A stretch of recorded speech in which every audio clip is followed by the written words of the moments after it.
Sí. Caída, segunda parte. Parte de ahí que estoy para aquí. Pero Buena. sigue, Sí, joder. hombre. ¡Dale caña! ¡Dale caña, Juan! ¡Dale caña, que no hay miedo! Joder, me duele todo. ¿Y tú? ¿Qué fue eso? Me la pierna, tío. Perdón. Joder.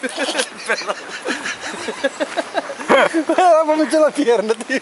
¡Dale! ¡Dale! Ay, oh. ¿Pero qué haces, joder? No Pensé que la me he hecho la puta pierna, tío. Lo grabé, lo grabé. Y ya de fase de mi pierna. Así.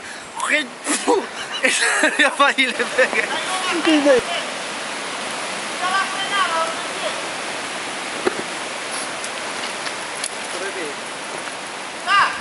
Sí.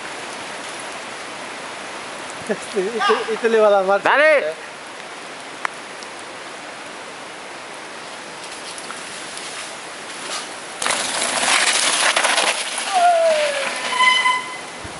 ¡Y a una mano! ¿Qué bici tiene, hijo de puta? Mola mogollón, porque aunque caigas mal, caes bien. Ya, ya. Ahí va Juan, ahí. Este sí que se mete. Yo paso, yo soy como Juan.